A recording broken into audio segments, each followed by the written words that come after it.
The Wild Robot by Peter Brown, Chapter 71, The Forest Assault. Rico 3 marched through the forest with steady, stomping strides. His blocky head swiveled from side to side, scanning for any sign of Roz. But he was distracted. You see, everywhere the Rico went, he was met by shrieking animals. He didn't know it, but he was in the midst of a coordinated assault. Swooper hooted orders from above. Hawks, sparrows, owls, dive in front of his eyes. Fink barked orders from below. Hares, weasels, foxes, dash between his legs. The forest was seething with an army of wild animals, distracting the robot, luring the terrible things deeper into their trap.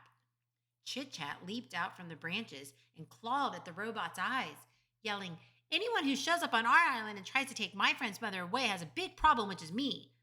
Then she leaped back into the branches. The robot pointed his rifle at the squirrel and pulled the trigger. A blazing beam of light shot through the forest and sent tree limbs crashing to the ground.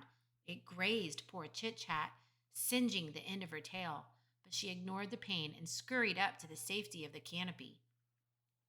With each stride, the ground grew a little softer, and the robot sank a little deeper until he was up to his waist in thick, heavy mud.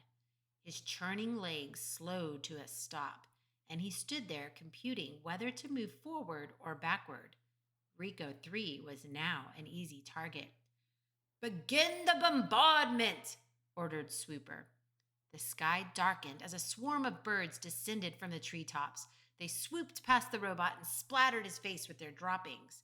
Bird after bird swooped and splattered, and the Rico's eyes were instantly caked in filth. Don't let up, screeched the owl. Give it everything you've got. There seemed to be an endless stream of birds with an endless amount of droppings. Rico 3 let go of his weapon and wiped his filthy face with both hands. That was the moment the fuzzy bandits had been waiting for. They dashed out from the weeds, snatched the rifle with their nimble hands, and dragged it away. Tawny and Crown Point looked on from the underbrush. The buck lowered his head, and the raccoons carefully placed the rifle upon his antlers. Then the deer and the raccoons slipped into the shadows. By the time Rico 3 realized his weapon was missing, it was too late. He let out a sad electronic tone, and then, as the birds continued their bombardment, the robot turned and blindly trudged back through the muck. It was now time for the final stage of the plan.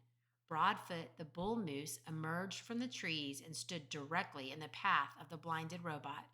Rico 3 had no idea that his every step brought him closer to the mighty animal.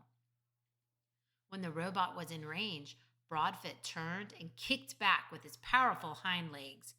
There was a sharp crack, and dung sprayed from the Rico's head. The moose kicked again, crack, and the robot's head flopped to one side. A tear in his neck exposed a tangle of silver tubes. But Rico 3's legs kept pumping, so Broadfoot kept kicking. He pounded the robot's head with his heavy hooves, denting and crushing it into an ugly shape, and with one final crack, the head broke loose, soared through the air, and squelched into the muck. The headless robot fizzled and smoked. His legs ground to a halt, and he never moved again.